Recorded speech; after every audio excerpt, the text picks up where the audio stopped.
হাদিসে পাকের মধ্যে আল্লাহ রাসূল সাল্লাল্লাহু আলাইহি ওয়াসাল্লাম ইরশাদ নুরানি করেছেন, আবি উমামা রাদিয়াল্লাহু তাআলা قال سمعت رسول الله صلى الله عليه وسلم يقول يقرأ القرآن فإنه يأتي يوم القيامة شفيعا لأصحابه.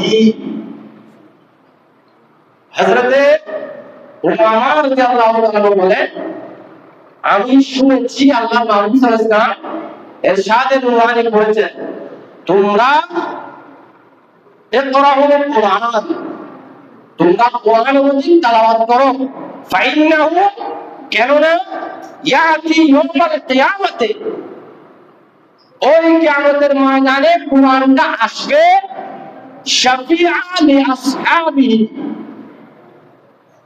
ওই কিয়ামতের ময়দানে কোরআন মাজিদ আসবে সুপারিশকারী হয়ে, কার জন্য? লিআসহাবিহি, যে বান্দা এই কোরআন মাজিদ তেলাওয়াত করেছে তার জন্য ওই অন্ধকার কিয়ামতের ময়দানে কোরআন শরীফটা আসবে তার সুপারিশকারী হয়ে। সুবহানাল্লাহ। এখন কোরআন মাজিদ আমরা তেলাওয়াত করছি কিনা? অনেকে বলবে যদি সময় পাই না সেজন্য কোরআন মাজিদ তেলাওয়াত করতে পারি না। অনেকে বলবে এক খতম দেওয়া সম্ভব নয়। আমি তাদেরকে দৃষ্টি আকর্ষণ করে বলবো, আপনি চাইলে এই কোরআন মাজিদ 30 দিনে আপনি খতম আদায় করতে পারবেন, আপনার জন্য সহজ হবে না, কষ্ট হবে না। কেমনে? যারা রোজাদার তারা তো অবশ্যই পাঁচওয়াক্ত নামাজ আদায় করবে, ঠিক কিনা? করবে না? করবে।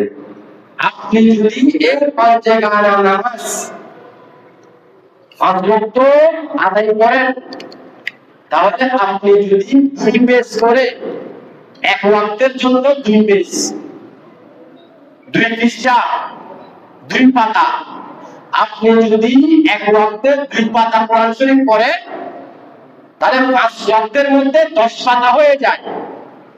10 পাতা মানে 1 পারা। সুবহানাল্লাহ।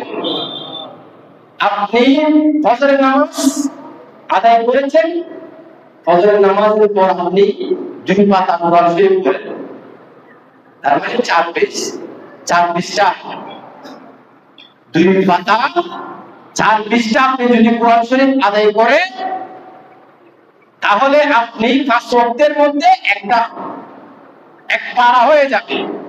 একদিনে যদি 1 পারা হয়ে যায়, 30টি রমজানের মধ্যে 30টি পারা আদায় হয়ে যাবে। সুবহানাল্লাহ।